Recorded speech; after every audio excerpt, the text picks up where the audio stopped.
We are revolutionizing mental health in that we're understanding that your mental illness is not the same for everybody. A percentage of people who are diagnosed with ADHD in reality have sleep disorders.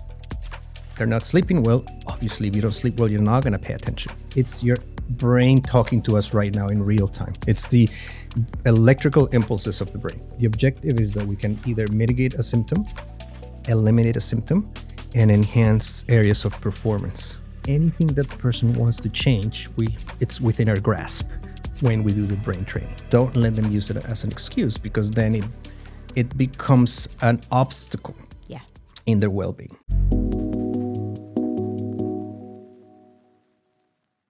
Welcome to the Upward Spiral podcast, where we explore the power of positive change and continuous improvement to help you unlock your full potential and live a more fulfilling life. In this episode, we're taking you on a journey into the incredible world of brain optimization.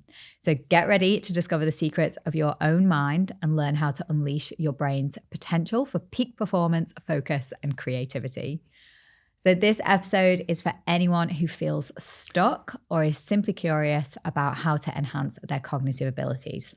So whether you're an athlete, an entrepreneur, artist, or anyone striving to reach their full potential, this episode is packed with actionable insights to help you upgrade your brain power and create lasting positive change. I'm your host, Michelle O'Brien, and I'm thrilled to be your guide on this journey. As a marketer, an athlete, and a mom who transformed my life over the past couple of years by quitting drinking, I've experienced firsthand the incredible power of rewiring your brain and creating an upward spiral.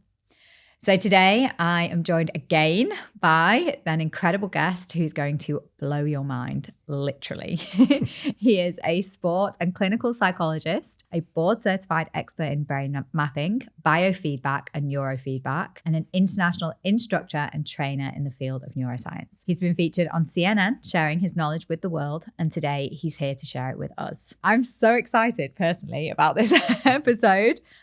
Please can I welcome back to the Upward Spiral, Santiago Brand. Hello. It's great to be here again. And I'm looking forward to it as well. So in the last episode, we talked about brain mapping, and you showed me some incredible brains of people who were maybe suffering from alcohol use disorder or had abused alcohol, and you showed us the impact of that on the brain. And during the episode, you said, let's map my brain. And so we thought we'd film it for everyone to see. Hopefully this isn't going to unearth something really shocking about how my brain works. But hey, let's see how it goes. Oh, my pleasure. And thank you for willing to be a little bit vulnerable and, show what your brain can tell about you and show it to the audience. Always happy to be a guinea pig. Absolutely. I'd probably class myself as a little bit of a biohacker and a little bit of definitely a self-optimizer, someone who's always like looking for ways to improve my mental and physical performance. So any data that I don't already have about myself, sign me up. Sounds good. Yeah. So first of all, I would just really love to do a bit of an introduction into brain mapping. So for anyone who may be new to the concept, can you just explain brain mapping in really simple terms? Yep. And what kind of information about the brain does it reveal? Well, brain mapping is a very wonderful assessment tool. The first thing to clarify and explain to people that it's non-invasive. So we put the helmet on, the cap on. Nothing is going to go into your brain. We don't give you electricity or light or energy in any form. It's a non-invasive process. The cap will contain sensors that sense the electrical activity of the brain in real time. And that's what we known as the EEG, the electroencephalogram. What people see first is the squiggly lines. It looks like a seismograph, if you will, lines that go up and down. And we look at least 19 specific key regions in the brain, from the front to the back. And those squiggly lines we record in two states, essentially, with the eyes closed for a few minutes, and then with the eyes open for a few minutes. And we look at the differences because the functioning and the performance of the brain should be different. It needs to be different between the eyes closed and the eyes open. When we look at the eyes closed, we're mainly looking at your sleep patterns, your vigilance, your sleep architecture, meaning, are you sleeping well or are you not sleeping well? And then with the eyes open, we look at more structure into your memory, your cognition, your ability to do things quickly, to remember, to have enough energy, to manage your emotions effectively. Essentially anything you do on a day-to-day basis, right? Yeah. And the squiggly lines will give us a lot of information about you, even though you haven't told me much about you. So it's a window into your brain. It's a window into your mind. And it allows us to tell you the why. Yeah. Why are you sitting here doing a brain map with me? Because if people are doing that, they do it for two reasons. One, they're not feeling well. They're not sleeping well. They feel depressed. Anxiety is governing their life.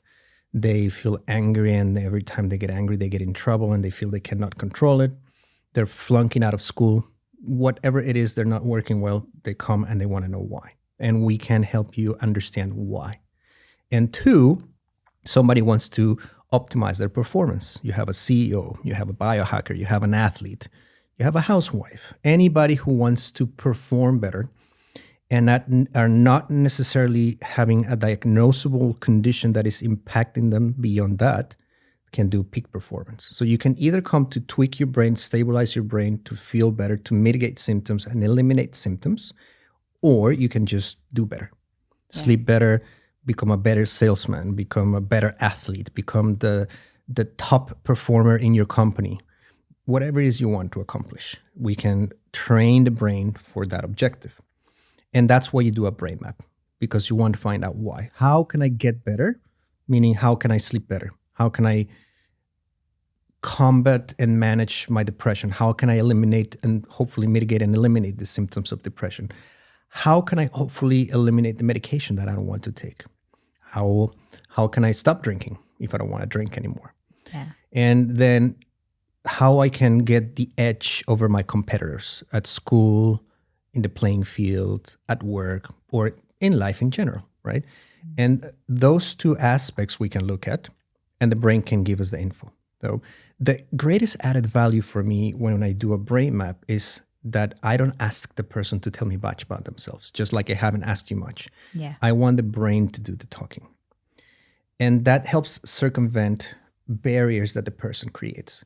None of us want to appear inadequate in front of others, especially if I'm a stranger that you're seeing for the first time. I'm going to be looking at your brain data. That's a very intimate process. And people usually set up walls around. If I don't ask them much and I let the brain do the talking and I frame it in a way in which people don't feel judged but understood, they let the guard down and they get into this dialogue with me. And you get all sorts of reactions. You get people who get confirmation and they say, oh, finally, I thought I was crazy and no, I'm not crazy. You get people who cry tears of despair because they feel that they're broken or that they're crazy. Crazy. And I tell them, you're not broken. You're not crazy. This is not who you are. It's just a reflection of how your brain is wired as a consequence of your genetics and your life, your upbringing and your experiences. And there's hope in that we can stabilize and we can make better. Yeah. And then some people cry tears of joy because I do a brain map, train their brain. They were flunking out of school. Now they're straight A students. They make the dean's list. They get scholarships. They go get promotions. There's one particular case that I can remember. It was a gentleman who I saw many years ago. He was the victim of a terrorist attack, a car bomb. His brother passed away in the attack, unfortunately. He survived, but he was in a deep coma for a long time. And the doctors weren't sure if he was going to make it or not. When he came out of the coma, he had to learn to do everything. To speak, to go to the toilet, to read, to write, everything. By the time he contacted me, he was in his late 20s, early 30s, and he was very determined that he was going to get better. He said, I was the victim of this terrorist attack, and I want to know if brain training, if a brain scan can help me and brain training can help me. His main concern was that after the attack, he was not the same. He was a very aggressive person. And his mom particularly was very concerned about this because she told me he was the sweetest boy before this. And now he's just very aggressive verbally, not physically, but he's just lashing out, yelling at me. He loses his temper and he tells me all these horrible things. And I don't recognize my son anymore. So she gave him an ultimatum. She said, either you get better or we're not speaking ever again. when he seeked me out, we started working. And after, I would say, maybe 2.5 years of hard work, because of his brain was in a very different state, he went to Harvard and got an MBA. Wow. Today he's married with 2 kids, living a very happy life, much calmer. The parents are happy with the results. So it's a testament that we can do it. The thing to understand here is that it's a process. If you're expecting quick results, if you're thinking in a week I'm going to be like Elon Musk, or I'm going to have the IQ of Einstein, it's not going to work that way. Yeah. You have to respect the process. But if you're willing to undergo the ups and downs and roll with the punches, then what lies on the other side are the possibilities that you never thought possible, all the things that you never thought possible. Yeah. And it's really surprising. The more I work with the brain, the more I never start being surprised.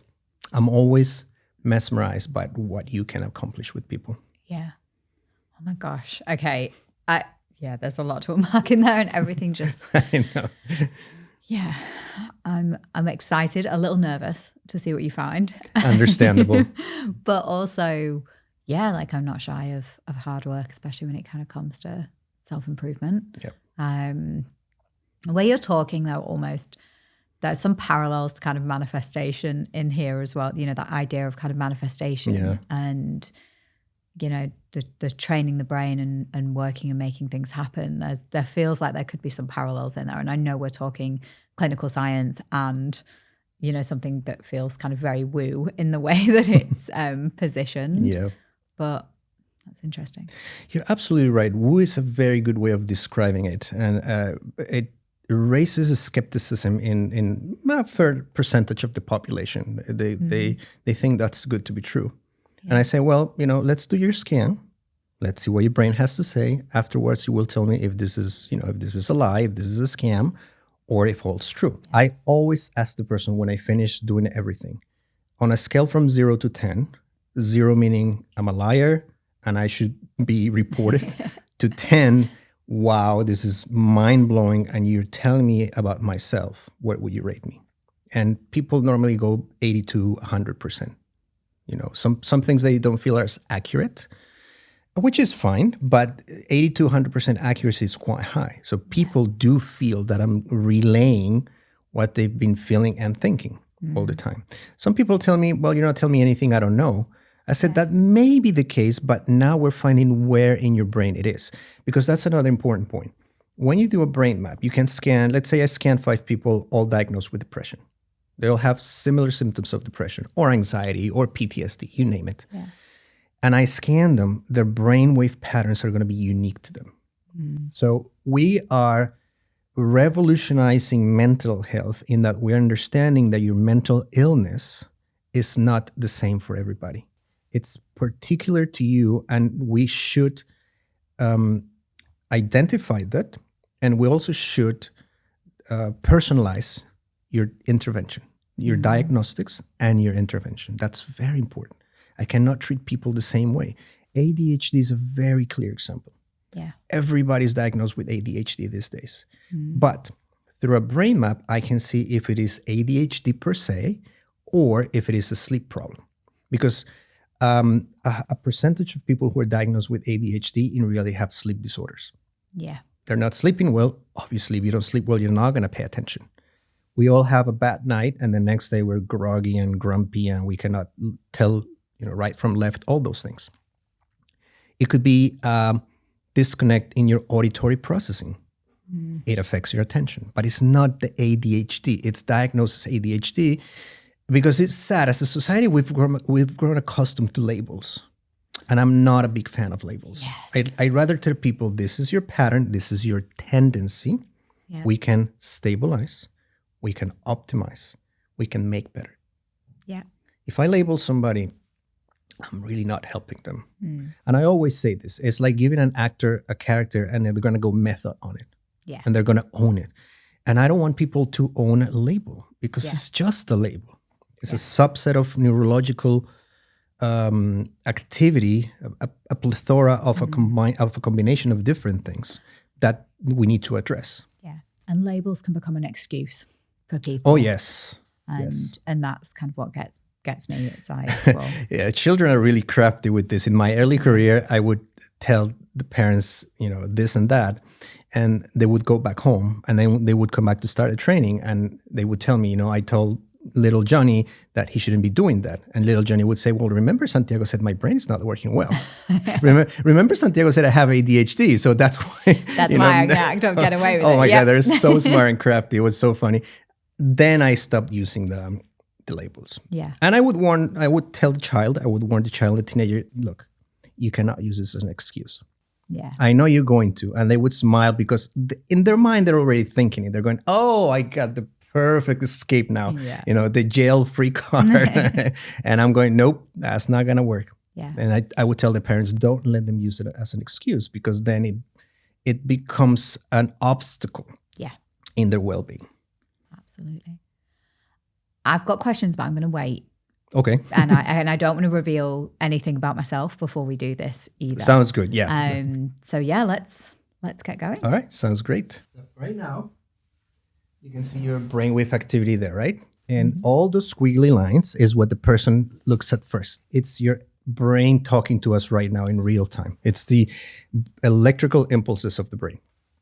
And that's what we're going to look at. We're going to see if that is in line with what it should be for you, or where the brain may be dysregulated and where we need to fine tune. Because the process of this brain training is about optimizing brain activity and stabilizing brain activity. The objective is that we can either mitigate a symptom, eliminate a symptom, and enhance areas of performance: memory, cognition, decision-making, impulse control, sleep. Anything that the person wants to change, it's within our grasp when we do the brain training. Right. Of course, it varies from individual to individual. Okay. Now, looking at data, I'm going to show you a few things that may look like they're coming from the brain, but they're not. And it's important because when we do this, we want the person to feel as relaxed as possible. Okay. Blink a few times to look at the screen and see. Do you see what the brain waves look like? They look like spikes. Yeah. Those are eye blinks. The system is sensitive and it will pick them up. Can you do it again, please? 4 or 5 times. There you go. That's what eye blinks look like. We don't want the person doing that. Okay, go ahead and fix your eyes and look at the screen. Your EEG looks very clean. And roll your eyes from side to side, please. Very slowly. And see how the lines start deviating from the baseline. That's also something we need to avoid as much as possible, right? Now, it's okay to blink. It's okay to move the eyes a little bit. That's fine. Now, go ahead and clench your teeth for a second and let go, please. See that? That's muscle tension right there. From all of the noises in the signal, that's the one we want to avoid the most. Go ahead and swallow a little bit, and you will see that it also creates a little dysregulation in the signal. Okay? If you have this minimally, it's fine. And if this is happening frequently, we can pause the recording, let the person rest. The most important thing is that the EEG looks like it does right now. Quite steady, quite clean. Okay? Now that you've learned to do the things we need to avoid, we're going to do the recording. So I'm going to go around and set up. We're going to do 3 minutes with your eyes closed and 3 minutes with your eyes open. Normally, I record a minimum of 10 minutes with your eyes closed and a minimum of 10 minutes with your eyes open. But for practicality purposes, 3 to 5 minutes will give us some very useful data. Okay? Yeah. Then we can look at a longer recording if we need to. Please close your eyes. Wonderful. We're getting a very clean EEG. And at this point, I'm going to be speaking about it for the audience. Just sit there and please don't react to anything I say. At this point, I'm looking at what your brain is doing for the next 5-10 minutes. Because when we close our eyes, as it pertains to sleep architecture and sleep quality, the brain should follow a specific sequence of events here. So we want to start with some alpha waves, then we want to move into delta waves and theta waves. What we're studying here is the transitioning from being relaxed to drowsy to getting into deep sleep. So when somebody closes their eyes, the first thing we want to see is that their brain makes more alpha waves. Alpha waves signal that somebody is in a restful but awake state. So it's that state when you're ready to go to bed, you're feeling a little relaxed and you're ready to, get ready to go to bed. And As you lay down in bed, your brain should move into the alpha frequencies for about 5 minutes. At the 5-minute mark, the alpha should start disappearing, which means now you're getting drowsy. Your brain is ready to go deep into deep sleep, which is the non-REM sleep. That's the first stage of your deep sleep. And we want to see if your brain does it or not. And if you are having healthy, restful sleep, at 5 minutes, you start getting more delta waves and theta waves. This is the beginning of your non-REM sleep, which is your deep sleep. This is your recovering sleep, your restorative sleep. This is where you wake up in the morning with a smile on your face and everything goes well. If it doesn't happen, then the person is going to wake up several times at night, or they're going to be waking up at a specific time, not being able to go back to bed, or they're going to struggle being sluggish and sleepy and drowsy during the day. We want to see if your brain is making that transition successfully. If it isn't, then we need to see what kind of sleep complication it may be. Is it something as simpler as an insomnia that can be targeted? Or do we see brainwave patterns for sleep disturbances or sleep disorders? Which then we need to set the person to have a polysomnogram, a sleep study. Because the brainwave patterns will tell us there's a sleep disorder, but it won't tell us which specific sleep disorder it is. It may be sleep apnea, it may be narcolepsy, it may be a parasomnia, something more chronic like a parasomnia. And that's what we study here. And we can see some red flags. One of the red flags is if I'm doing a brain map, the person closes their eyes and they fall asleep within the first 20 to 60 seconds, it is evident that they have a sleep disorder. People, when we do a brain map and we do scan for at least 10 minutes, it's okay for the person to feel drowsy after the first 5 minutes, but they should not fall asleep. If they fall asleep at any point during the brain scan in the 10 minutes of the eyes closed, but especially in the first 20 to 60 seconds, it's a given that they have a sleep disorder. And it's the client that we need to refer for a sleep study. Because we want to rule out the main 3 sleep disorders or types of sleep disorders that we want to rule out will be sleep apnea, narcolepsy, or parasomnias. And sleepwalking is a type of parasomnia. We want to avoid, we want to rule that out or either confirm. Right now, we are 1 minute and 13 seconds left. You're having a very clean EEG. And obviously will be a little different because I'm talking to you normally when the person comes from the brain scan. I'm looking at this and I'm quiet, looking at the brain waves. The person is sitting there. I'm observing what they're doing, what they're not doing. But as an exercise, this is a very useful experience for you and for the audience. And again, if the person closes their eyes and they do not make alpha waves in the beginning like they're supposed to, that's another red flag that their sleep may not be the best.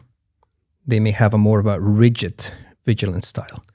People will have 3 types of vigilance styles. Physiological, which is the optimal, means good sleep. Proper sleep, healthy sleep. Rigid, which is they cannot down-regulate into deep sleep. And then they have a labile, which is they're wishy-washy. They don't have a sleep disorder, but they don't have good vigilance. They don't feel alert during the day. They don't feel rested. Okay, 5 seconds left. Keep your eyes closed, please. Start recording. Please open your eyes. Okay, just fix them at the point that is comfortable for you. If you need to blink, please do blink. Now, you have opened your eyes. There should be a shift in the state of your brain. You should be, as you open your eyes, you should be drifting away from the pattern that goes from being relaxed into drowsiness. And now we should see a different state for you, more alert, but relaxed, not overly anxious, not overly tired, not overly anything, more of a stable state. One of the main networks, the brain has several networks, and one of the main networks that we look at when we're doing a brain scan with the eyes open at rest, like you are right now, is the default mode network. The default mode network is a collection of 4 different networks, but essentially is what your brain is doing when you're not doing anything.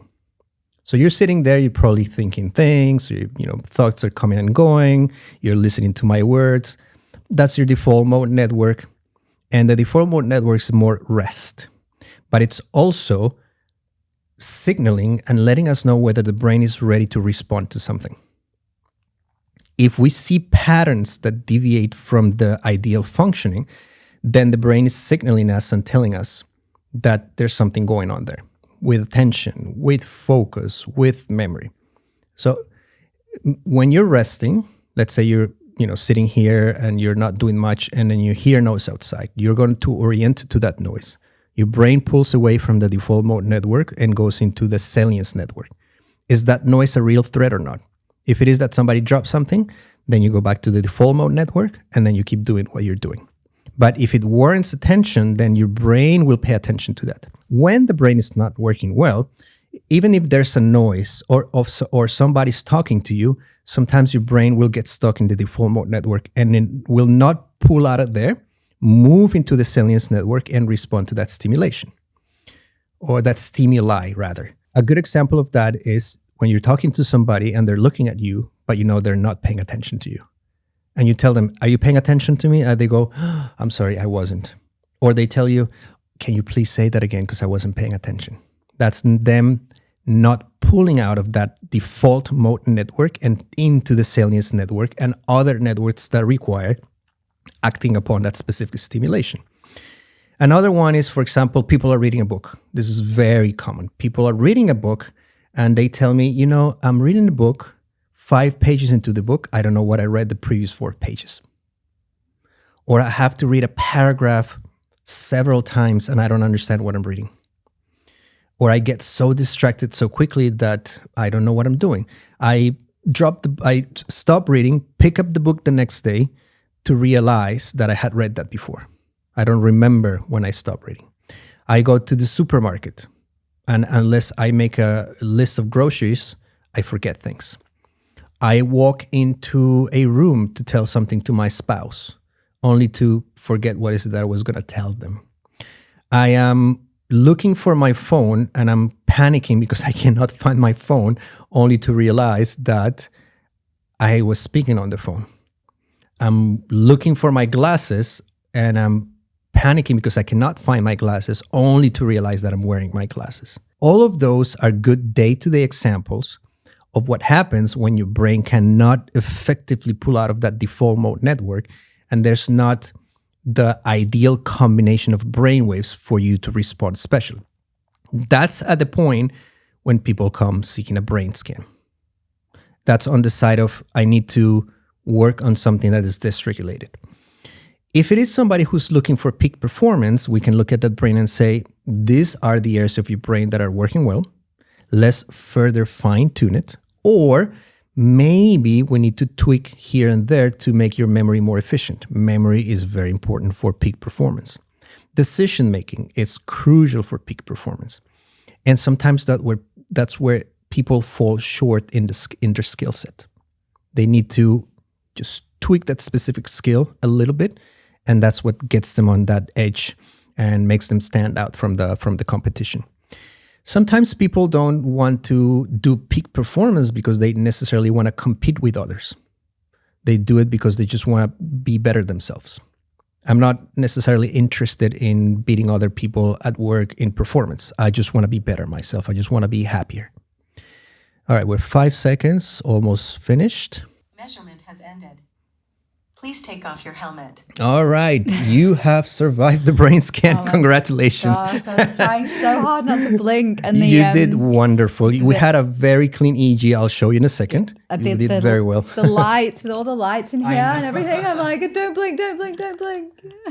I know I have got a cyst on the brain. Will it be able to see that? It's a very good question. Sometimes you can. What you're asking is really key because the EEG, the brain mapping, the technical term is called quantitative electroencephalography.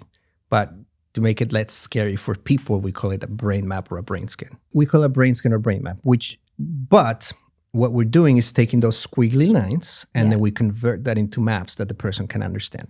The brain map shows us brain function. Yeah. But there will be patterns in the brain waves that sometimes may indicate that a person may have a cyst or maybe a brain tumor. Yeah. I see some patterns sometimes in the brain that will lead me to tell the person to suggest that they get an MRI, just to rule the things out. 9 out of 10 times they're fine. But in some cases, it could indicate a brain tumor. Yeah. It could indicate the beginning of something like Alzheimer's, frontotemporal dementia, Parkinson's disease. So in lower percentage of the cases, unfortunately, that's the case. In most cases, it's fine. Yeah. And then people tell me, you know what, I had a brain injury 10 years ago, 15 years ago, and I did an MRI. The MRI came back normal. So how come I'm still feeling depressed, sad, aggressive? Yeah. I will tell them, the good news is the MRI shows structure, which means your brain healed structurally. Yeah. That's fine. That's good news. Functionally, it's a different story. I have a case that I remember vividly. I started working with a little girl who came. She was 5 years of age. Yeah. And the mom was very concerned because the girl was very, very aggressive. Yeah. Very aggressive, and abnormally aggressive for a 5-year-old girl. And when they came, I did the EEG. I ran the brain scan on the girl, and she had temporal lobe epileptiform discharges. Now, she had never had a seizure. She had never had a convulsion. Some people can have epileptiform discharges in their EEG, in their brain, and never had a seizure. But it can manifest in aggression, depression, paranoia, other symptoms. 40% of people who meet a diagnosis for ADHD, 40%, almost half, have epileptiform discharges in the EEG. The number goes to 60% for people with autism. And so that tells you that the importance of looking at the brain. She had a temporal lobe epileptiform discharge, and the temporal lobe is one of the areas that regulates aggression. That's why she was aggressive. The mom came crying to the session one time, and I said, "What's wrong?" She said, "I'm having trouble with my husband. He's very aggressive. He's not physically aggressive to us, but he's verbally abusive, and he throws things around when he gets angry. My little girl is scared to death. I'm scared to death." She said, "We've been married for 11 years. I've been wanting to get a divorce for 10 out of those 11 years. And the stress was so high that she got type 2 diabetes as a consequence. Oh, my gosh. So she became insulin dependent. And I said, "Ask your husband if he wants to come for a brain map." He agreed. I did the brain map. And as I'm looking at a specific wavy pattern on this side of the brain, I asked him, "Have you ever had a brain injury?"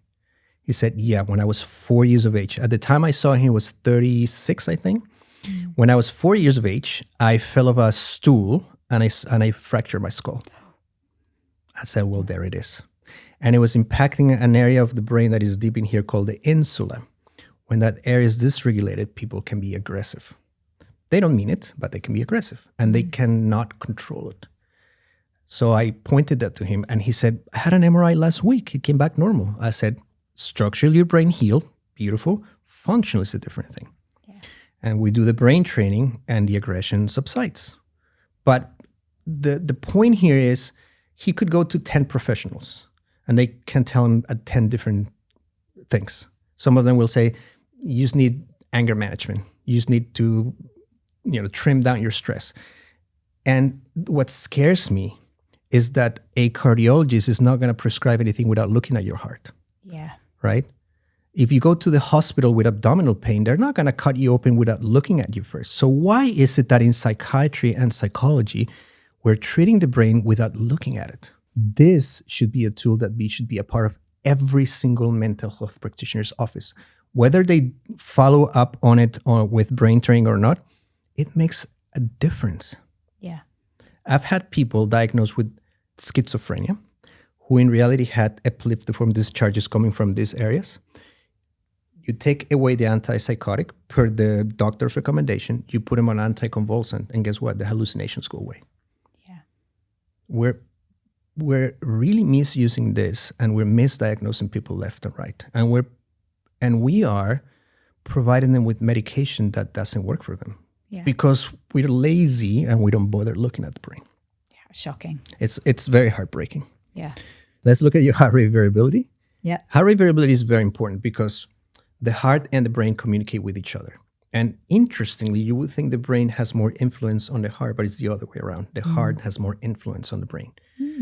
Therefore, by working on specific breathing exercises, you can influence the brain from the heart even before you train the brain directly. Okay. And that's a measurement that's very important for everybody, irrespective of their age, their gender, their physical fitness level. Heart rate variability can tell you whether you are more prone to disease or more prone to health. It's a very important measurement. And what we look at here is the ratio between your parasympathetic nervous system, the rest and digest, and your sympathetic nervous system, which is your fight or flight. Yeah. You are at 71% parasympathetic, which is good. We just want to maybe your sympathetic a little higher, maybe 60-40, because sometimes when your parasympathetic is a little bit more overly activated, that can make you more prone to feeling more tired or more lethargic. So I don't know if that's something that you may experience at times. Yeah, for sure. And how does it manifest for you? Well, look, I didn't have a great night's sleep last night. My kids were up in the night a bit. But yeah, I tend to flag in the afternoon. I tend to have peaks of like, you know, where I get into the flow state and I can be incredibly productive and get a lot done. And then I have states where I procrastinate, I get quite tired. And then I'm reaching for kind of the chocolate or I don't drink a lot of caffeine, but sometimes kind of the caffeine to give myself bit of boost. Yeah. What you're telling me is very common nowadays. You know, we fluctuated at peaks of energy, and heart rate variability is one of those elements that can tell us that. You know, essentially is the rhythmicity of your heart. It's can your heart dance to the music? Okay, the heart rate is the music. The variability is can you dance to that rhythm? So if you have poor heart rate variability, they're playing rock and roll and you're trying to dance the waltz. Right? That's what the heart is doing. So it's off rhythm. Yeah. And that rhythmicity influences via the vagus nerve. It influences different areas of the brain. If you want to influence your brain, heart rate variability biofeedback, very simple, efficient breathing exercises will make all the difference. And some key values for you here are the SDNN, which for you is 55. It should be 80 or higher. And the RMSSD a little bit higher too. The RMSSD is a measurement which indicates your parasympathetic. The SDNN is the overall strength of your heart at the cardiovascular level, but also how it impacts you cognitively, emotionally, psychologically. Yeah. The higher you can get this number from 80 or more, the better. Okay. That translates into more resilience. And this one right here. And how do I get that higher? You can, we do something called heart rate variability biofeedback, in which we teach you synchronous coherent breathing. So it's a very specific way of breathing that you can practice for 15 minutes per day. Yeah. And it starts getting you there. Now, there's other external ways like exercise. Physical exercise helps. If you're fit and you work out, your variability is going to be good as a consequence of that. More from the physical fitness cardiovascular perspective. Emotionally, you need to work on the breath work and your thinking, your thoughts. Yeah. And that's something that we can do to train people. Okay. Right. It's always a combination of things, but the biofeedback is what strengthens your psychological well-being and your cognitive well-being and your psychophysiological well-being. Yeah. How you react to stimulation in the environment. As I was saying, the higher the number, it translates into better sleep. It translates into stress doesn't affect me that much. Yeah. It translates into my anxiety is significantly lower. It translates into pain is down. Anything that you want to get better, heart rate variability can help you get there. It's one of the steps that we use to get there. It's very, very important. Okay. And the parasympathetic being a little higher means what you're telling me. Sometimes I need the caffeine because I cannot push through without it. Therefore, we need to see what elements might affect it. Trauma can get heart rate variability lower. People who experience depression have lower heart rate variability. People with asthma can have lower heart rate variability. People who cannot have a good grip and a good management under stress tend to have poor heart rate variability. The problem here is that not that the number is low. And then as the number gets lower, if you don't really do anything about it, you're making yourself open to disease. Yeah. Especially if you have a genetic predisposition to it. Cancer, diabetes, gastrointestinal disorders, you name it. If you have a genetic predisposition and you don't work on this, it's more likely that you could get it. It's not a death sentence. It's not a given fact, but it makes it more likely for you. Yeah. And then once you get it, you're going to wish you did everything to go back in time. Because once you feel the pain, you do anything to get away from that. Yeah. What's important to understand is that everything that you see here moving forward, everything that's the animation of that, the visual depiction of that comes from that EEG. Yeah. And therefore, very important for the people listening to us, when they go do a brain map, it should be based on the EEG that looks like this. Yeah. And the tracing that everybody could see when we were doing your recording with the tablet. Yeah. If they are doing a brain map that's not based on the EEG, it's not really a brain map. So that's the first thing. If you look for somebody in your neck of the woods here in Singapore, whatever you are, it needs to be somebody who knows that, and they have been trained, certified, supervised to understand that. Yeah. Okay. Now, we do not diagnose, but we provide guidance for you. I can see if somebody may have epileptiform discharges. I don't diagnose them. I say, look, this pattern to me looks familiar to something I've seen before. Now I'm going to refer you to a neurologist who is going to tell you, who's board certified in medicine, who can tell you what this is. Yeah. And they can give you the prescription, the medication that you may need for this. Yeah. I just identify. That's as far as I go. And I don't cure anything. I train brain activity, I stabilize brain activity, and I optimize brain activity to mitigate symptoms and hopefully eliminate symptoms. But I don't diagnose anything and I don't cure anything. Yeah. That's the work of somebody with a medical degree. I'm a psychologist, not a medical doctor. Yeah. That's beyond the scope of my practice.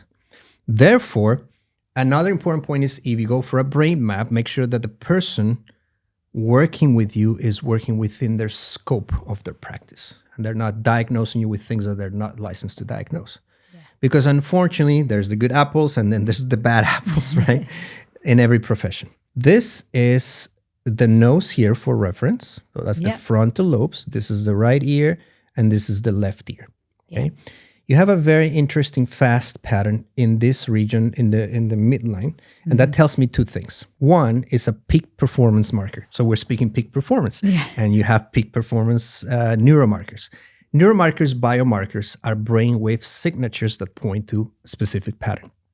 There's neuromarkers that indicate there's anxiety. There's neuromarkers that indicate there's depression. There's neuromarkers that indicate there could be PTSD, sleep disorder. The list goes on and on. For you, the beta frequencies, if you see the squiggly lines, they're tiny and fast, right? They look jagged and they're really tiny and repetitious. That's a beta pattern. And it's around your 15 to 20 hertz range. So that means two things. Number one, it's a peak performance pattern. For you, it translates into an ambitious person, driven. You like to set goals. You like to get things. Yeah. So it gives you the energy. It helps you carry the momentum, but it can be a double-edged sword because usually this is also a marker for insomnia. So it would be somebody who wakes up throughout the night intermittently, or they tell me 3 a.m, I wake up at 3 a.m. on the dot and I cannot go back to sleep. So it's either or. And it usually is a given because people with this pattern, they are very ambitious and energetic. The problem is that once the brain engages in something, it doesn't want to disengage. So I don't know if it happens to you because some people refer this to me. They say, I wake up 12 midnight with a business idea. It just pops into my mind. And then my brain won't disengage from it. And I dwell on the idea and I dwell on the idea and I dwell on the idea and I just want to go back to sleep. And my brain is telling me, no, we're having none of that. Yeah. We are going to work on this. And while that's fun, it's also very debilitating because sleep is very important. So can you relate to that? For sure. I think it's more that over the years I don't allow myself to work late, even and on the odd occasion that I have to, I cannot switch the brain off. Like I go to bed and I'll be sat up hours and I'll think, I'll just go and tinker with that a little bit more. Like I can't. Very, very difficult to switch off. But some of the patterns that you talk about, it's quite hard to know if I'm waking up multiple times in the night because I'm being woken up multiple times in the night by my children are 3 and 5. So, but I tend to be able to get back off to sleep quite well. But then my alarm goes off at 5 o'clock every day for training. So, that kind of going back to sleep, I'm kind of up and off anyway, Yeah. You bring in an important point because it means you're getting habituated to it, right? Now, you being woken up by your children, you can go back to sleep, which is the case for most people. The problem is once they go back to sleep, they're not reaping the benefits. They're not benefiting from that because then it's difficult to deep dive into the slow wave sleep. When they wake up in the morning, not every day, but sometimes they're going to be waking up tired, wishing to sleep more. And then you need to rely on the caffeine. Yeah. And for some people, there's not enough caffeine in the world to get them going. And some people tell me caffeine doesn't do it for me anymore. Yeah. I drink it out of habit, out of the hope that it would give me the energy, but it really doesn't do anything for me. Yeah. And so that's a pattern that we see for you. So here, if I'm going to train this for you, I have to be extremely careful because if it is somebody with pure anxiety and insomnia, then I want to eliminate that pattern for them. Yeah. For you, I will not, because if I eliminate it, I'm going to kill that peak performance aspect and I'm going to kill my career in the process. You're not going to like that. Nope. And you're going to go, this guy has no idea what he's doing and he did this for me. And it spreads like wildfire. It goes viral very quickly. Peak performers tend to know each other and they're very vocal about when they don't like something. If anything, I'm like, how can we enhance this section of the brain? So what we do is tweak the frequencies just a little bit over here so that we keep the peak performance aspect, your ambitiousness, your perseverance, but we take down the busy brain. You don't need the busy brain all the time. You need it for work. Yeah. You need to dwell on the idea so you get, for lack of a better term, you get obsessed with it in a healthy way to the point you accomplish. Once it's accomplished, you can let go. Yeah. The extra edge is what brings problems to people because then they cannot feel themselves without that adrenaline. Yeah. And that impacts their health, their personal relationships, their sleep, you name it. So that's one pattern. And these images here show us where in the brain is coming from. That helps us the pinpoint accuracy of where we need to place the electrodes to train that pattern. We're not guessing anymore. I'm looking at where it's coming from in your brain. I'm not guessing anymore. And that's what we do with medications. It's a guessing game. That's what we do sometimes with some forms of therapy. It's a guessing game. This helps direct and increase the robustness of the interventions. It's not counterproductive. It's not antagonistic or to any of these things. This is the left temple. So it's this area right here, okay? And again, you have a little bit of a fast pattern, creates a busy brain, but this is also called Broca's area. When I see activity here, I ask people, do you experience word forgetting, tip of the tongue phenomena, stumbling on your speech, stammering, stuttering? Sometimes people speak with a lisp. So that's language production, and those dysregulations are normally what people would report.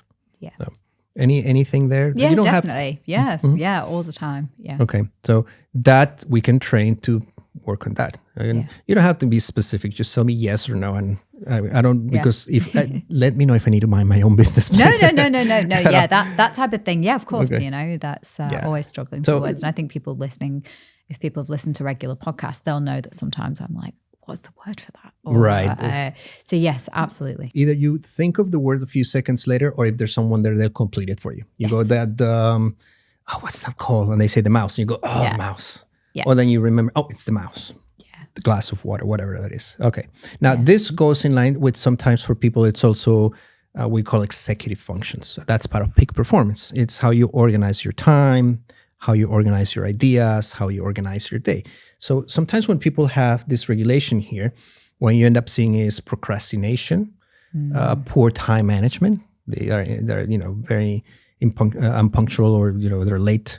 They start things they don't finish. Yeah. They want to do several things at the same time. The so-called multitasking, Yeah. And this is where you can get into that gender controversy where women feel they can multitask. Yeah. Sorry, ladies, you cannot. You can shift from task to task very efficiently, more so than men. So you're good at that, but you're not really truly multitasking. Yeah. It's just that you're shifting real quick from back and forth. That's a good skill, but you're not multitasking. So if I'm bursting anybody's bubble, I apologize. The biggest thing is it's that busyness that I tend to have combined with the, trying to do multiple things at any one time. Yeah. Struggle with that. Yeah, exactly. And it's good to a degree. We all want to have that. The problem is, and I always tell people, if it starts impacting you negatively, your relationship with your spouse, with your coworkers, with your business partner, with your children, with your friends, with your neighbor, that's when we need to do something about it. Yeah. And we need to tweak it. We may not need to eliminate it. A lot of these traits are necessary for success. Without them, people cannot do as well. Yeah. And in peak performance, you really have to know what you're looking at. You need to be very, very careful. It's definitely not something I would want to remove Right. or change necessarily. In fact, it would be how can we make it more Now, efficient? you have also fast beta in your frontal lobes, okay? And that is also a marker for peak performance, but it's also a little bit of uncharted territory in that it's impulse control. So the frontal lobes is your decision-making center. It's how you think before you act. And if it is if they're overshooting it a little bit, sometimes you can make decisions without really thinking about it. Yeah. And then you go, oh my gosh, I guess I shouldn't have said that. I guess I shouldn't have done that. And people say, okay, it won't happen next time. And guess what happens? It happens again. Yeah. Because the brain is wired to do it. It's a very instinctive reaction. The brain doesn't give you the time to really think about it. Interesting. And you realize it. So it's good, but I guess for you, it may be a little bit of impulse control at times. Yeah. That sometimes quick to decisions for sure, quick to action.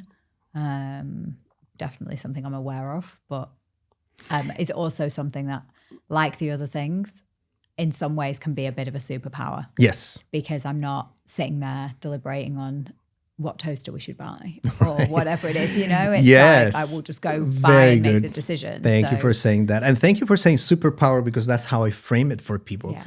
I tell them, if you see any superhero movie, in the first few minutes of the movie, the superhero discovers the power, but they're destroying everything because they don't know how to tap into it. Yeah. When we train your brain, we're tapping into that superpower. So you're not destroying internally and then those around you. Yeah. So that's a very good point. Again, it's not tweaking, it's not eliminating, it's stabilizing. Yeah. It's finding the right percentage of power in that brain to get that going efficiently. Now here, this is this area of the brain, the right temporal parietal junction. And sometimes when the beta is a little higher, it would indicate maybe 2 or 3 things to me. One is social anxiety. So some people with activation in that area of the brain would struggle with social anxiety. They feel inadequate. They feel awkward in social situations. They go to a party and they're shy. They don't feel that they belong. They fear public speaking. They fear public exposure to them. Some people with trauma history will have that area activated as well. So if you experienced any form of psychological or emotional trauma, I was psychologically abused, I was sexually abused, I was in a car accident, I witnessed my mom kill my dad killed my mom, or the other way around. I witnessed somebody getting mugged and stabbed on the street. It could mean that you directly were the recipient of the traumatic event or that you saw it happen. After 9/11, we started seeing a lot of these things, people who witnessed the 9/11 attacks that were not directly involved, even from a distance, even from TV, developed these trauma markers. Wow. It could be intergenerational too. I had a lady who had that marker, a colleague of mine from Vienna. And I asked her, have you experienced any trauma? And she said, no, but you know what? My mom was a Holocaust survivor. She was in World War II and she was a Holocaust survivor. Just got shivers then. I know. Wow. Because it can be intergenerational. Sometimes people can have trauma markers, and it's just because it's been passed on by inheritance. Okay. So we look into those things. And here's where people start telling me, Yes, no, maybe sometimes. I don't know. Let me think about it. But that's in general terms. Here, this one is a little bit of muscle tension coming from the left jaw, but we also have a little bit of a fast pattern, and that's the left insula. The left insula, left and right insula are what regulate your sympathetic to your parasympathetic function. Your fight or flight versus your rest and digest. If they're dysregulated, people have problems regulating efficiently. So they either get very depressed, they don't want to get out of bed, they have suicidal ideation, they just don't shower anymore, they become very neglectful with their own personal hygiene. Or they can be extremely overboard, manic, aggressive. So it shifts very broadly from one end to the other. Yeah. And normally when people have the left insula, if they experience depression, is the anhedonia, which is the lack of pleasure in things that they derived pleasure from before. I used to go to the football games and I loved them. And I can watch a football game and feel indifferent about it. Yeah. I used to love playing golf with my girlfriends. They invite me and I go, but I don't feel that anymore. Yeah. So it's the lack of experiencing pleasure. And that's a little bit of a dopamine problem. And when it becomes a dopamine problem, it becomes dangerous because that's when people start relying on alcohol, drugs, pornography, gambling, I mean, you name it, to get that dopamine going instead of the physiological activation. It's easier, it's faster, but what price do you pay for that? So, that's interesting. I've got I was diagnosed at 16 with clinical adolescent depression, and was medicated for a while, and then for three maybe 4 years, and then I kind of came off the medication and started to do the work, a lot of cognitive behavioral training, lots of NLP, and so it's quite interesting just that you were saying that. It's something that I'm always mindful of. I'm always kind of aware that it's there, but I've got so many protocols in place now that I very rarely suffer from it. Good. And if we train the brain, we can diminish the tendency for that to happen. Yeah. This is very important. And thank you, first of all, for being that open. But what I explain to people here is, this is not a reflection of who you are. Yeah. This is a reflection of what's happening to you. It's not because you're a bad person. It's not because you have bad karma. It's not because you're being punished by a higher power. It's because your brain is vulnerable. And it's how it's wired itself to learn to survive. So when we stabilize the pattern, you don't have to be that person anymore. It's very important to understand we need to stabilize the brainwave pattern to then, for the CBT, the cognitive behavioral therapy to work, the counseling to work, even the medication or any other forms of therapy to work. So I tell the person, this is a tendency, okay? Which means it happens from time to time, and we can now correct it. Because for you as a woman, the next thing I would say is that may be cyclical. Cyclical meaning you have your good moments and then you get depressed, your good moments and you get depressed. And it will probably be heavily influenced by stress and hormonal changes. Yeah. Your menstrual cycles will dictate how this goes very heavily, because that's the case for 90 to 95% of the women I work with. Yeah. And it's important then to understand, if I scan somebody, I will ask the woman, I'm sorry, this is a very intimate question, but are you menstruating right now? And if they say yes, I go, okay, let me do a scan when you're not menstruating and let's compare your brain to see. Yeah. And sometimes the activation is higher if they're in the previous, 3 to 4 days previous to their menstruation period, and then while they're menstruating. Yeah. And that proves the point. And the only way you can tell them that is by looking at the brain. Yeah. Otherwise, it's just guessing. This is an interesting area here. This is the left temporoparietal region. Mm-hmm. And that's the region that lights up in people with dyslexia. So if people struggle with dyslexia, will light up. People with problems with math. If I see activity in that, the first thing I will ask the client is, do you dislike math? Most of them will tell me, I absolutely hate it. I don't mind math, but we have always suspected that I'm dyslexic. Oh, okay. And I've never actually formally been diagnosed. Okay, right. But even now get a lot of words, a lot of letters mixed up. And my husband is just absolutely baffled with me. Like we talk about it a lot. Yeah, that happens in relationships. The spouse is actually baffled. It's a good word. Yeah. So there you go. So we're getting, getting striking a chord in that, that makes sense. I mean, this happens to me. So you can get further confirmation. Yeah. Now, the important thing is we're finding where in the brain it comes from and how we can really target that. Yeah. It's like you have abdominal pain.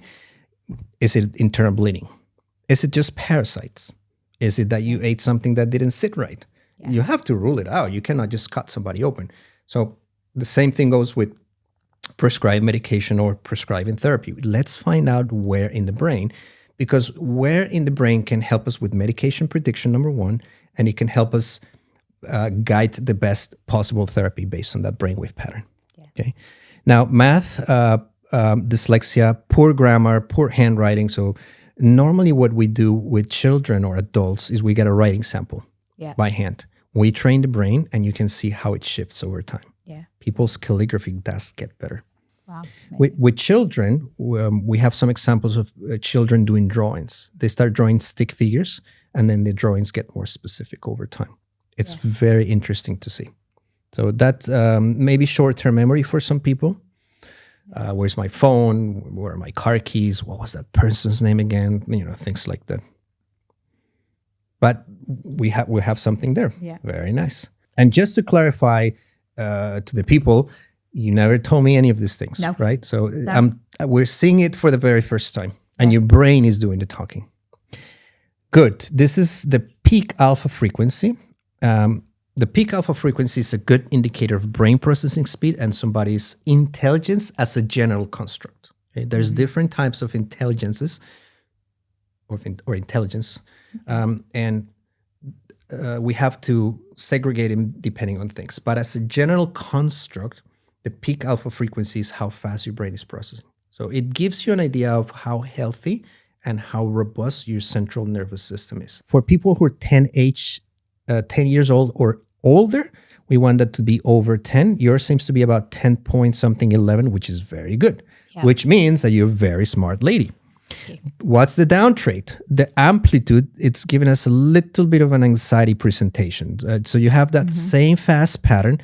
And in this region, that's self-regulation, which means if I say, I want you to get stressed, you're going to go, hold my beer or hold my water, right? Hold my coffee, whatever it is. You snap your fingers and then you get there. If I say, I want you to relax, you're going to go, that's a different story because I cannot remember the last time I was able to self-regulate.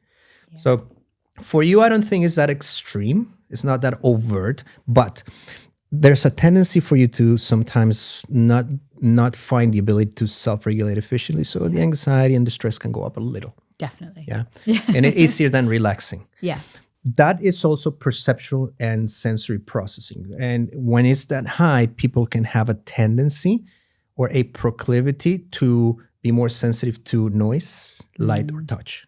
Yeah. Some people will struggle in a loud shopping center or a movie theater. So I cannot go to the movie theater because it's just too loud. Kid's birthday party. For you? Oh. Yeah.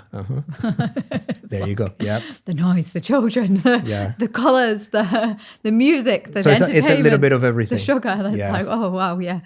Very good. Yeah. So there you go. Yep, it's all of those things combined. Yeah. And we can train to make you less sensitive to it. It may not be that you're going to love going to children's birthday parties, but at least it's not going to be as aggravating. I don't know if aggravating is the right word, but as stressful for you. So it's a very good peak alpha frequency. The beta here is just what's creating that for you. So far, is it making sense? Oh, this is all great. This is the right insula. Yeah. And so that's the cyclothymic interplay with the anxiety and the depression. So for both of you, your left and right is what's playing. And I would say it's not only what you were saying that you were diagnosed with the depression. I think anxiety plays a role in that too. Definitely. I think you're more sensitive to the downshift in your emotion as the anxiety goes high. Yes. Does that happen? Or maybe the stress? Yes, definitely. Again, though, it's I do a lot of work on myself to train how I'm thinking and feeling and becoming more aware of it and trying to understand why I'm feeling like that. With the brain training, hopefully you need to do less and less and less of that, which is the general idea. Yeah. I'm looking. This is the neuromarker I was looking for. This is very interesting. This is the nose. So this is the anterior cingulate gyrus. It's a structure that is very important for cognitive flexibility.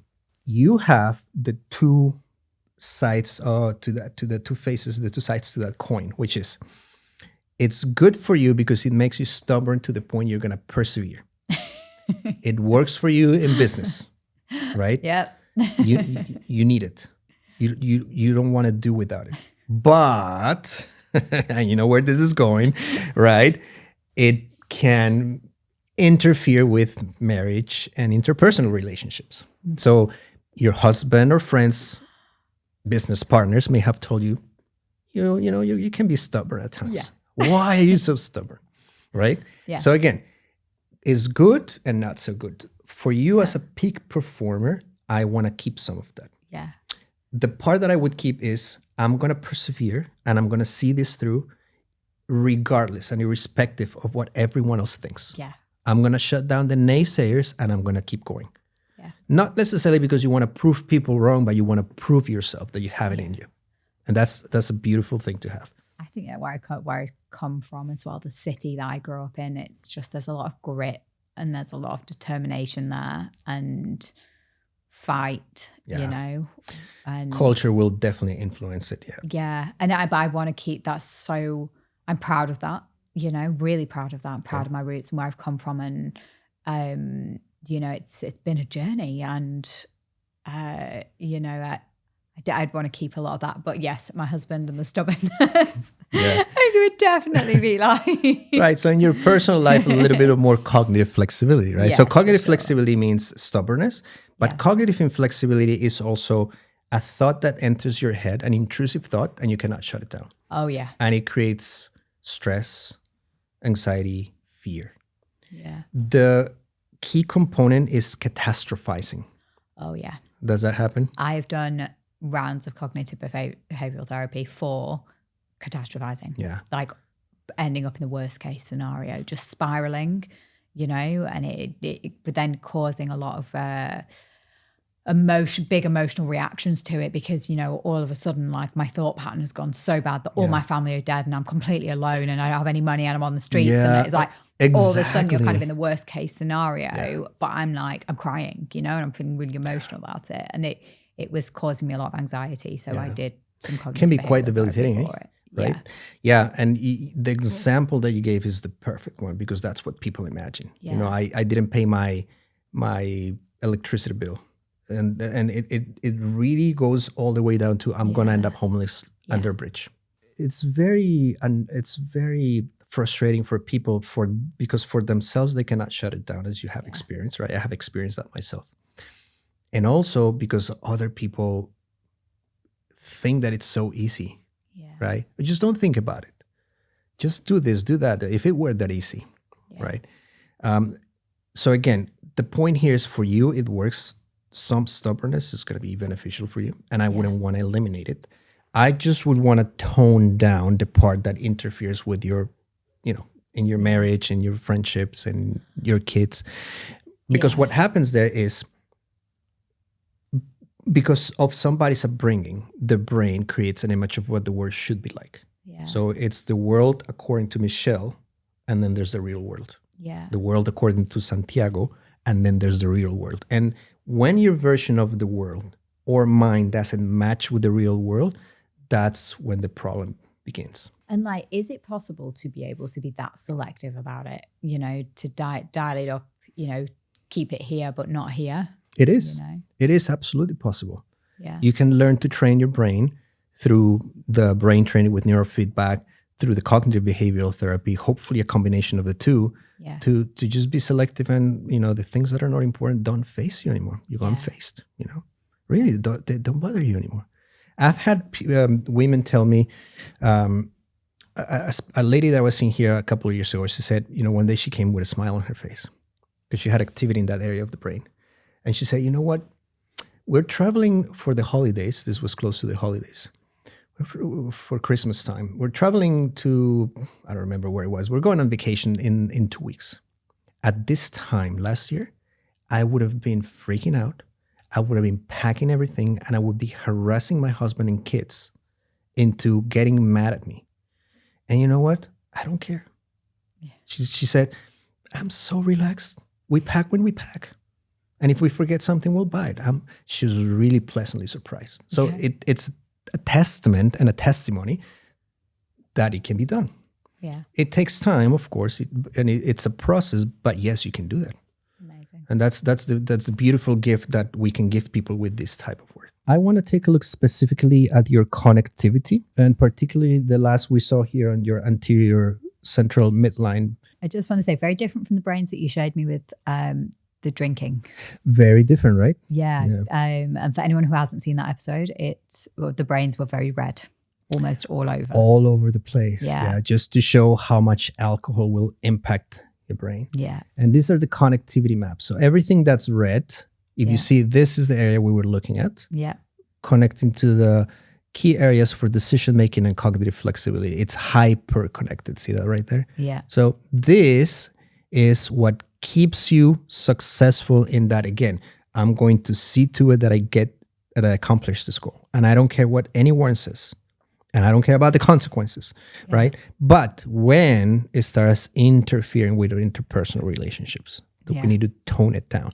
So we can also see with specificity the areas of the brain that are properly connected and the ones that are not. It's about how we work on this now. Yeah. What type of therapy is the best for you? Do you or do you not need medication? If you need medication, which is the best medication for you, and that's decided by a neurologist, a psychiatrist, a GP, physical fitness, nutrition, now we can have a more optimal package for you. Yeah. And this gives us a more efficient guidance. We're not flying blind. Yeah. We're operating within the parameters. Having said that, the question that I would have for you on a scale from 0 to 10, where 0 is I'm never inviting this guy to the podcast again, to 10, this has been a wonderful experience. And be honest, please, where will you actually rate it? This has been great. I think for me, it's like, okay, well, what does this data, what I need more information, what exactly is this telling me, and what should I do about it? And like I said earlier, some of the things that you have kind of highlighted here, I don't necessarily see them as a problem or as a weakness. And they're things that I wouldn't necessarily want to change. In fact, I'd probably be almost fearful about changing them because I see some of these things as beneficial. Beneficial for. And I appreciate you say that, because in my view as a psychologist, I would say, well, some of these may want to eliminate. But see, you are the real expert. The patient, the client is always the real expert. Yeah. I look at the brain and I do the guidance. You tell me what works for you and what doesn't. Yeah. And if you feel that maybe tweaking some of it, but not cutting it down completely is what's beneficial for you, that's what I work with. Yeah. Now, if I do feel that it's really affecting you, I will say, look, we need to talk about this. Yeah. But the client is always the real expert. It's your brain and you know what's best for it. I think it would just be anything that was kind of like anxiety, anything that is affecting my sleep, anything that maybe kind of the fear, the social fear. Like I'm an introverted extrovert, so I'm very extroverted and I can go out, but I do need like time on my own. But I do, and I've been working a lot on trying not to care as much what people think, because I wouldn't be sat here. It completely consumes you. I had so much fear about starting this podcast, about being on camera before I did it. But I really, really wanted to do this. I wanted to have conversations like this. I wanted to learn publicly, and but there was so much of that holding me back. And I did some EMDR therapy which is eye movement desensitization therapy, around my limiting beliefs and where they came from, and did some kind of rewiring around that to feel more confident and more happy in who I am. Right. Like I've done a lot of work on myself over the last couple of years, and I like who I am now, and I think, and I'm very proud of who I am and proud of like where I've come from and that's the bottom line. It's how you feel comfortable, and there's always room for progress. But it's always what you feel. You determine where to go with that. And I think going into next year, like my goals are, I actually want to let more fun in. I want to let more joy in. I want to get rid of the busyness, constantly feeling busy and a bit stressed. And I want to find more balance, let more fun in, let more joy in. Yeah, not taking yourself so seriously, right? I think that's a very important one, because I think a lot of us struggle with that. I do have my things with that here and there, that I'm too serious. There's the scientist part of me, and I need to sometimes step away from that persona and let the non-scientists have more fun and enjoy things more. Yeah. I have got one question. I don't know, I always had a little bit of a suspicion that maybe I had some ADHD tendencies. Mm-hmm. Do you see any of that in here? Good question. And it goes back to the labeling. What I would say is that the patterns that I saw in the brain will cause you to get distracted and sidetracked, yes. Yeah. Would I label it as ADHD? No. But are there tendencies for you to drift away here and there? Yes, there are. Now, more importantly, it's not just you. This is something that happens to everyone. And for the people watching this episode, it's very important to say that if I scan everybody's brain, my brain, your brain, my wife's brain, anybody's brain, we all have some level of dysregulation that we need to stabilize. Yeah. For some people, unfortunately, is more chronic and productive. And for some other people, not so much. But every brain has something that we need to work on. Because again, like you say, people come with that fear. Oh, is it going to show that I'm crazy? It's going to show that I'm this. It's going to show that I'm that. No, it's just going to show what your brain is, and we can all work on it. So take it as a way of improving yourself as a human being. Yeah. First from you, as a husband, as a wife, as a brother, as a sister, as a neighbor, as a parent. Yeah. Right.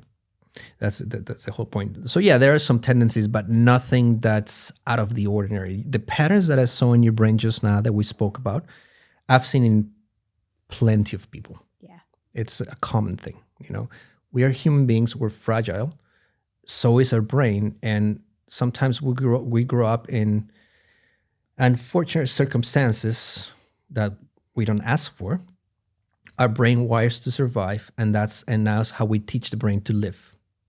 It's living, not surviving. I think that's the key point here. I'm looking forward to kind of discussing this a little bit more in detail, about kind of more of an action plan of, okay, what could this look like? Absolutely. My next year, I'm trying not to take on too much, but I'm always on this continual journey of self-improvement. I know, yeah. So how can I work on this without it becoming this huge chore or becoming this other thing that I have to do that gets added to this already ridiculous to-do list? How can the therapies support me in what I want to achieve, rather than feel like an additional? Correct. Yeah, it's tricky. It's not easy finding that balance, because when you're a peak performer, you really get a kick out of things and accomplishment. Yeah. But what's the price you pay in the end, right? And it's hard to balance that, because sometimes you have the itch to go out there and do, and you have to slow down. So, but again, once we find that that sweet combination for the brain, that the brain understands and it helps out. Santiago, thank you. I'm so grateful again for you coming in and for these learnings. And yeah, I really hope that it's helped anyone listening just to understand a little bit more about brain mapping and the types of insights that you can uncover that can help, improve your performance, or help maybe diagnose something that you're struggling with. Yeah, absolutely. And thank you again for having me, because I have an absolute blast. It's a lot of fun. And thank you for donating your brain for the science and for the world, and being a little vulnerable, because that's not something that's very easy to do. So I appreciate that, and invite the people to take care of the brain, because it's our biggest asset. Oh, of course, it really is. Yeah. It's something I'm learning so much more about at the moment, and it's absolutely fascinating. Wonderful. Cool. Thank you. Thank you very much. Thanks. Listeners, if you're feeling inspired, please delve deeper into brain optimization. Santiago has his own YouTube channel. That's correct? Correct, yes. Okay, I'm going to link to it below along with all of his other links. But please check them out and please reach out to Santiago if you'd like more information. You're teaching all over the world. I am, That's yes. correct. Yes. And do you have a clinic here in Singapore? I do brain maps here in Singapore. Yeah, I'm working with New Leaf Counseling Center, and we can do the link for them as well. So people are interested, they can link up to them. And then we can schedule a brain map. And then also to everyone, please don't forget to subscribe to the Upward Spiral podcast so you don't miss any of our up and coming episodes. We've got some amazing guests lined up who'll share wisdom on everything from mindset and motivation to peak performance and purpose. And if you enjoyed this episode, please leave us a review. Let us know what you think. Both Santiago and I'd love to hear it. And let's spread the word and empower others to unlock their full potential. Until next week, keep striving, keep growing, and keep moving upwards. Bye.